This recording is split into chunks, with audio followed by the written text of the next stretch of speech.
welcome to Meet the Biz. Today I'm really excited because we have a composer here today. This is like when you grow up and you hear that music, when you turn on the television, and every show that you love is like written by the same composer. And he is here today, Mr. Charles Fox. Mr. Charles Fox. Hello, Charles. You're laughing right off the bat. How are you? Great to be with you, David. Oh, thank you. And our pleasure. And we have somebody else here today that we all know, Alexander Tovar from Performing Arts Studio West, composer, teacher, director. So I was going over, you know, your website is gorgeous. And here's just to name a few. Happy Days, Wonder Woman, Love American Style, Laverne and Shirley, The Love Boat. You know, I could keep on going. I mean,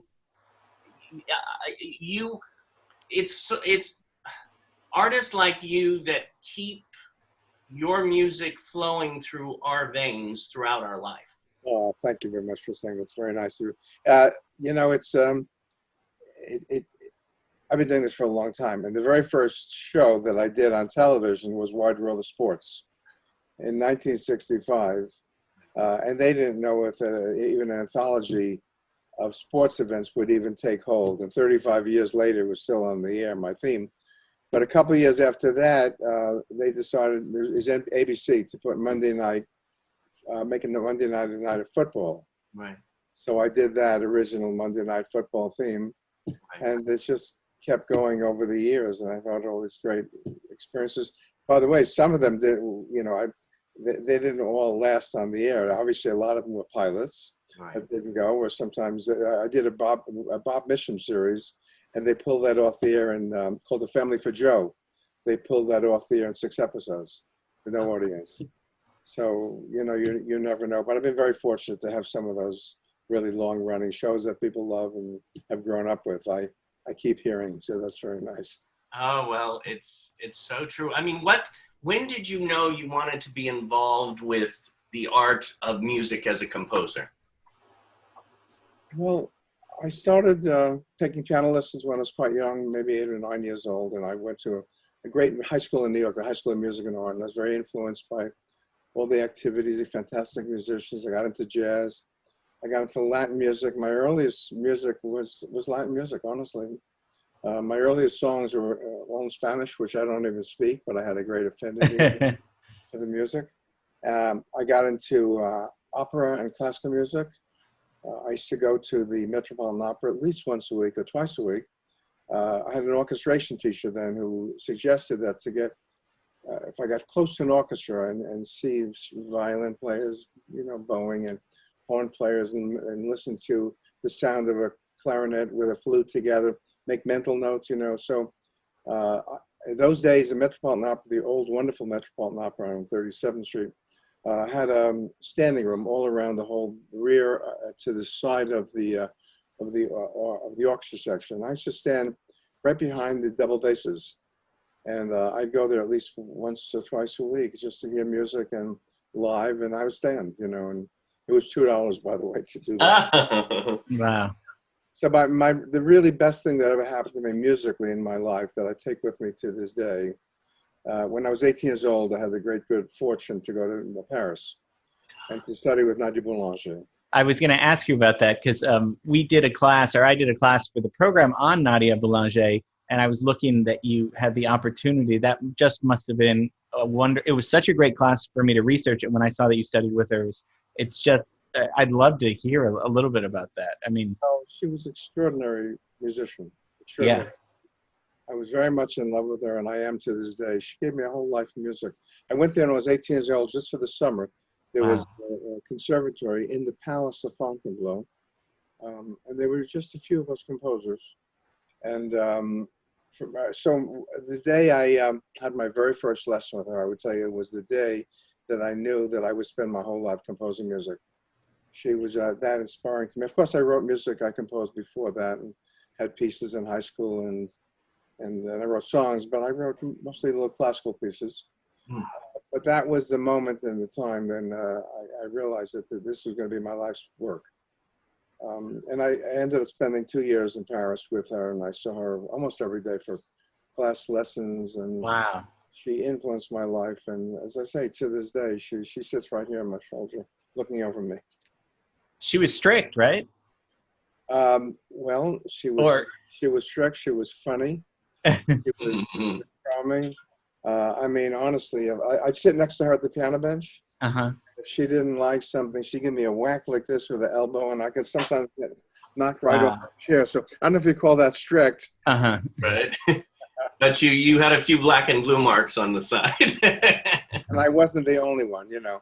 But I mean, her first one, she taught Aaron Copland, you know, 40 Yeah. years before me.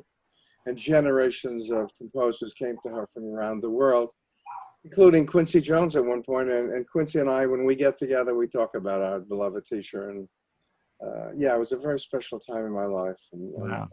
I kept in touch with her when I left, and I would visit her sometimes. And every time I was back in Paris, which was pretty often actually, I used to record, for example, I mentioned Wide World of Sports. I recorded that in London. And so whenever I was in London, I would come over to Paris just to see her. And if I couldn't even see her because she was busy teaching from 8 in the morning till 11 at night or something, there was a little flower shop downstairs. And I'd always bring her flowers. Oh, that's sweet. Just to let her know that I was here. And That's gorgeous. anyway, so it was quite an extraordinary experience for me. Wow. And then you after Paris, you came back to the States. Came back to the States and got back into playing Latin music, which I had started. And I got to play with some of the great bands like Ray Barretto and Tito Puente and Joe Quijano, and I wrote for those bands, and you know, I got a lot of opportunities along the way from different people. Robert Russell Bennett, the great orchestrator, Yeah. had studied for Richard Rodgers, had studied with the Boulanger 40 years before me. And I called him out of the blue, and he agreed to see me. And I wrote some music just for him to see what I was capable of. And he recommended me to Skitch Henderson, who then became the musical director of The Tonight Show. So I started writing music for The Tonight Show and arrangements for Skitch. And, you know, one thing led to another. And I got my first film opportunity. Well, I did a lot of documentaries, a lot of short subjects in New York for the USIA, for, you know, U.S. Information Agency. And I did one for the World's Fair, for the Kodak exhibit in 1964, I think. I also studied electronic music at Columbia University this is way before the synthesizer was invented. Yeah. And I bought one of the first synthesizers from Robert Moog. Wow. Directly from him, and I got into that in the mid '60s. I got into electronic music, so that was all, you know, part of my life and my career. I did my first picture. It was called The Incident. It was a black and white film with my very dear friend Larry Pierce, who directed it. And then right after that, I did the movie Barbarella. Yes. Which was turned out to be a big success. And I did that with Bob Crew, who was one of the rock and roll geniuses of the period. Wrote, if you saw Jersey Boys, those are his songs. And he discovered the Four Seasons. Oh, okay. So he gave me these great opportunities. And we ended up doing the Barbarella score together. We wrote songs.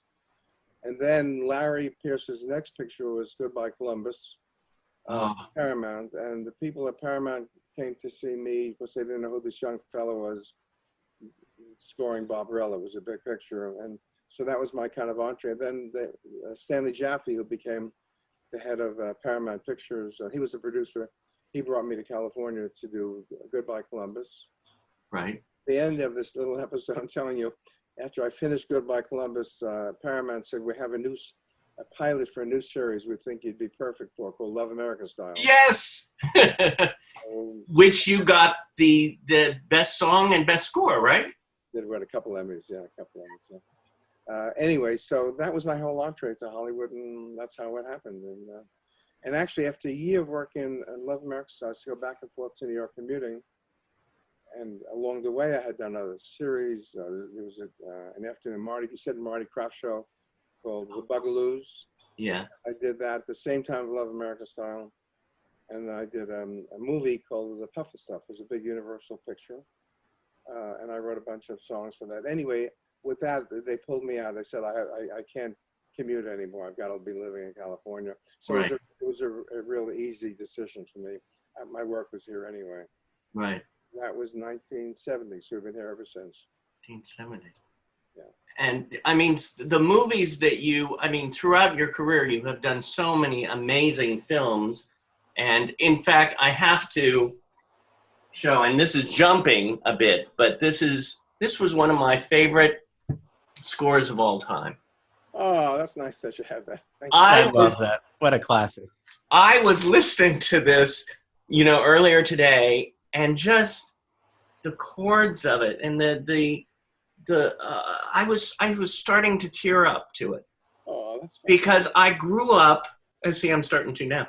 I grew up listening to that, and I don't know I guess it's my childhood, and I remember seeing this movie and loving it, and playing this album all the time. I don't know if I'm too emotional, but I play that. I used to make cassette tapes. I had a soundtrack collection, and I would play it over and over driving in the car. I love hearing that. I really do. It's funny. I never go back to see my movies. Once I finish, I move on. Really? But just about a week ago, I'll just tell you this, that there's a film company in Australia doing a documentary on 9 to 5. Yes. Which is the other movie of Colin Higgins that I did. And so I've been in touch with him. The editor of that picture was a fellow named Nicholas Eliopoulos. He also edited the Foul Play. So just the other day, I got a text from him. Foul Play is on the Turner Network in 15 minutes if you're home watching. Oh, wow. I didn't get that until about 15 after.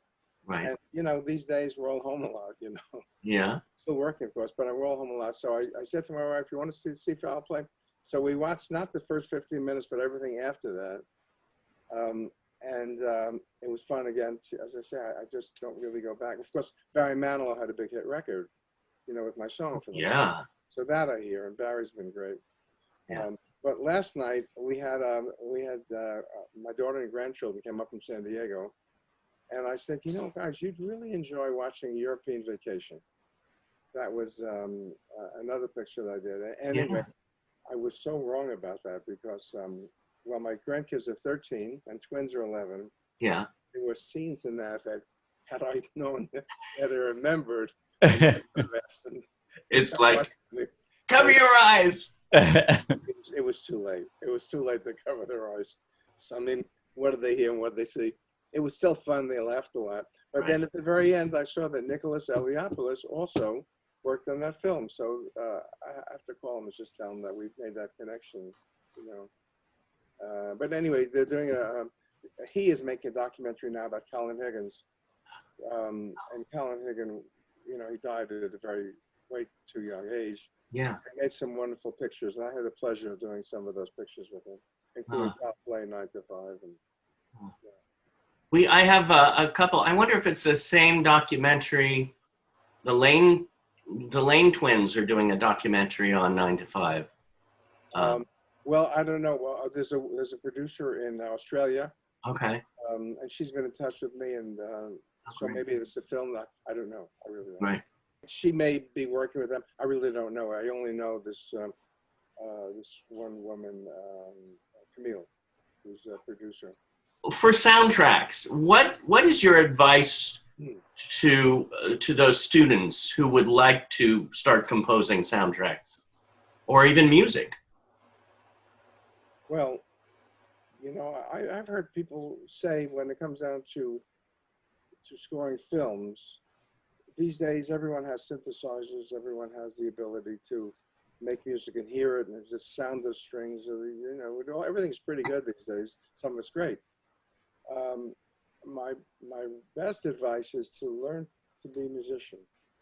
Learn to be a musician. Learn to know what makes music. Because as a film composer, you not only have to work within the confines of that particular film, you have to know a lot of, well, first of all, orchestration.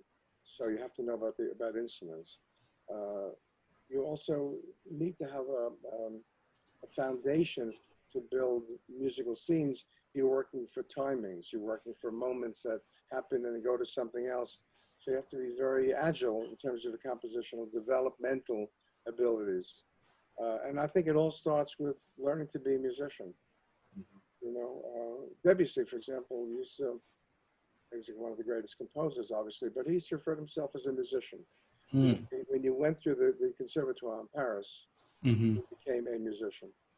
And so there's harmony, there's counterpoint, there's all those things to learn. Now, when you have a keyboard setup and you can get into it, and these days someone can take your information and turn it into music, that's another way to go too, and people do. But if you're asking me to give some young person advice, if you want to be a musician, if you want to be a composer, learn the craft of music, and it's all there. It's not anything hidden. You know, Yeah. all the great composers came before us. You know, we're all riding on the shoulders of the Beethovens and Bachs and Mozarts, and of course, in the great songwriters of the century, and the great filmmakers of the Henry Mancinis and, you know, and Jerry Goldsmiths and John Williams. There's an awful lot to learn by these. You basically have to study the past to go to the future. Mm-hmm. So that Yeah. is my long-winded answer to you about anyone getting started. Learn first to become a musician and expand on that. Yeah. Yeah. Yeah.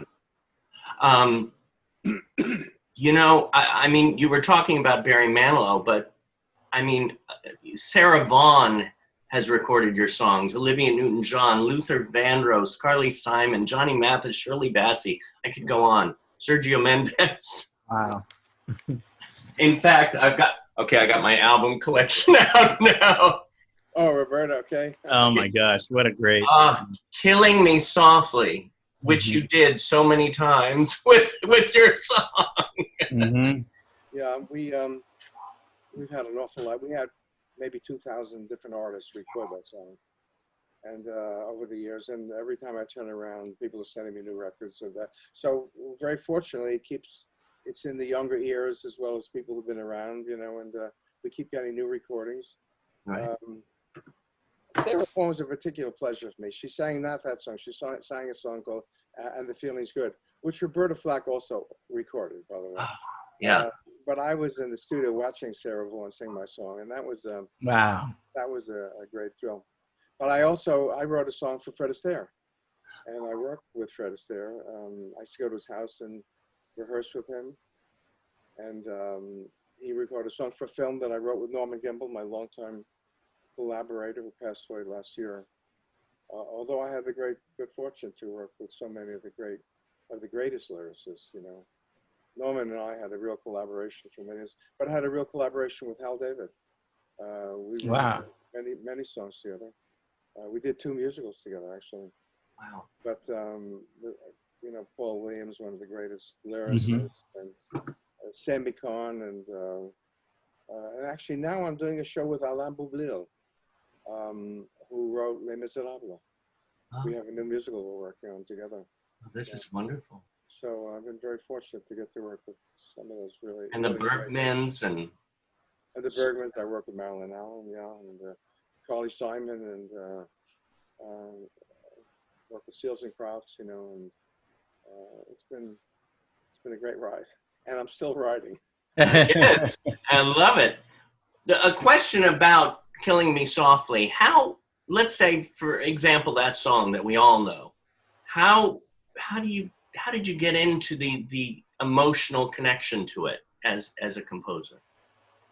You know, many of the songs I wrote with Norman Gimbel, he wrote the lyrics first. Yeah. Actually, truth be told, I prefer to work to lyrics. Sometimes it depends on who I'm writing with. I'll write the melody first, and sometimes I'll grasp it from the lyric. And Norman and I sat around the piano, and he had a notebook of song titles, song ideas, and one of the titles he had in his notebook was "Killing Me Softly with His Blues." he Mm. found that in a book that someone gave him, and he liked it, and he jotted it down. So we said, what do you think about that? And blues sounded like an old-fashioned word, even 1972 when he wrote the song. Mm. So he thought for a second, what if I kill me softly with a song?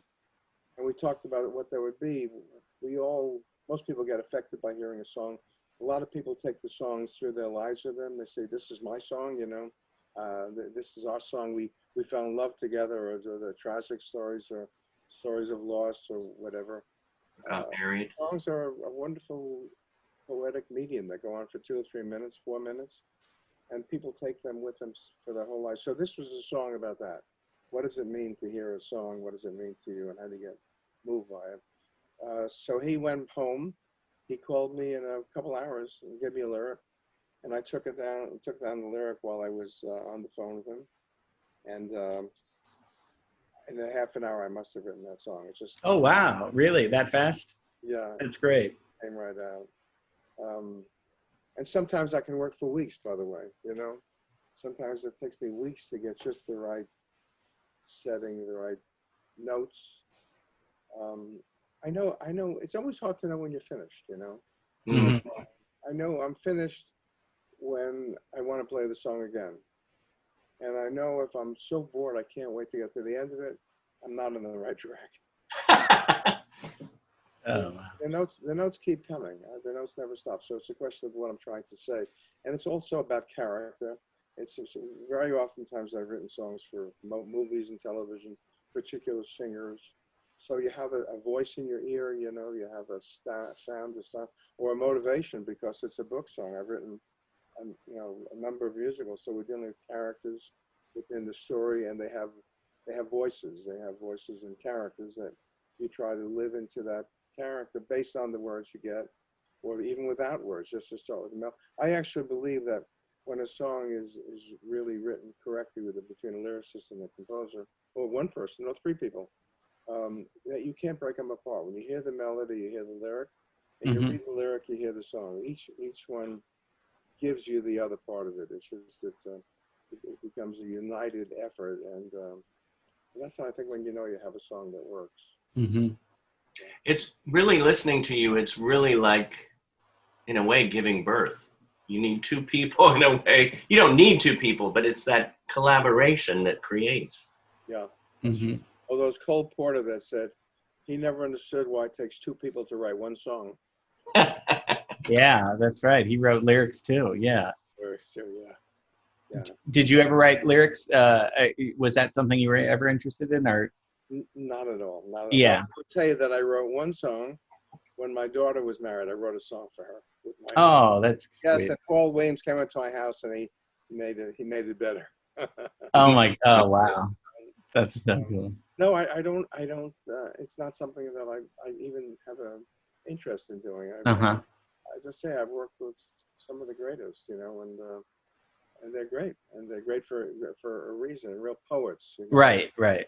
And really understand the rhythms of speech and song, and so no, I don't aspire to that. What I am, though, I'm a good bouncing board off a lyricist, Mm-hmm. good editor. You know, sometimes I will get just 4 lines of a song, and sometimes it doesn't quite scan the way I hear it, and so we go back. It's called collaboration. Mm-hmm. And I may write something, the lyricist may say, could we do this instead of that? And, you know, it has to be an open door between people. But I write really with one person. I don't write. The groups now, I know they get into a room together, and 4 or 5 people, they write a song, and it's not what I do. It's too many. You kind of work it out yourself first? It's too many people in a room for me. Yeah. So yeah, some publishing companies have tried to put me together in a room to write with someone. It's just not what I do, you know. Mm-hmm. I need my own alone time. Yeah. I need to discover all the wrong notes and to know what really works for me. And if I have tried it in a room where, you know, you just come up with an idea and the lyricist comes up with an idea. It's just not how it works. I need the time alone to see, do I really like it? What can happen is I can play something and someone can say, oh, I really like that. So I'll start to developing something. I don't know if I like it. Oh, yeah. So what's the point of developing it, you know? But it really also depends who I'm working with and what we're trying to write for, you know. We had a wonderful evening one night at Jerry Goldsmith's house. Yeah. Jerry and his wife Carol, of course Jerry passed away a number of years ago, Yeah. tragically, one of the great losses from the music world. But Jerry was a dear friend. And we'd have these musical soirees at his house pretty often. He had 2 grand pianos in his living room. And then with other composers, we would read through classical music, just 8 hands, you know, 2 people at a piano. And we had great musical evenings. One night, Carole King was there for dinner, and filled with Phil Alden Robinson at the time. And we started talking about writing songs and collaborating. And she was more used. Carol had just come back from collaborating with a number of different writers in France. And she said she wrote a number of songs. And Jerry said to her, I don't see how you can do that. I need my alone time as I do. I said, well, I'm maybe a little more used to working with someone, but no, I too need. She said, oh, come on, the 3 of us could write a song in a second. So in a second, we go into the living room. And Carol says, you sit here, you sit there. And she asked me to come up with an idea, and I came up with a little idea for a song. And then Jerry picked up on it, and then Carol scooted over on the piano bench, and she started to sing some words, and our wife Joan and Carol Goldsmith and Phil Alden Robinson all started shouting lyrical thoughts. You know? Wow. It was a community sing-along. And after a while, we ended up with a half of a pretty good song, actually. Wow. But then we had to go. My wife Joan said, as we're heading into the living room, she said, "This is our last note. Our last night out. Charlie has to get into a project." So Carol said, "Last night out, great title for a song." So we started to write a song called. So we left that song dangling in space, and it was good. We had a great fun time doing it, but we had a half a song we left in the air. Oh, I love it. Great. Yeah, You were talking about, you mentioned your wife Joan, and I also read on your website that she is a major part of your music. Well, we've been married a long time, you know, and she's been there with me and for me way before anyone knew I wrote music, you know. Yeah. So yes, I always say Joan is there with me for all. She's a part of all the music I've ever written. That's true. Yeah. Mm. And actually, when we were married, we went to France, and I wanted her to meet my teacher. That was important for me. So we went, and so she got to meet my beloved teacher. And so now she carries that experience with her too, having met her and known her. And you didn't forget Nadia Boulanger. She was a large, looming, beautiful person that you just never forgot. Yeah. Well, I know we talked about maybe seeing your studio. I'd be happy to. So I'm set up over there. Okay. And let me see if I can make this work. I'm going to shut the sound off here. Okay. And then I can go to my machine there. And if you'd like, I will play something for you at the piano, and then walk around the room and show you something of that if you'd like to do that. Oh, I'd love it. Sounds great. So let me shut this off here. How do I do Alrighty. it? Okay, stop. I'm going to mute. No, can't hear you. Gonna go over there. This is so much fun.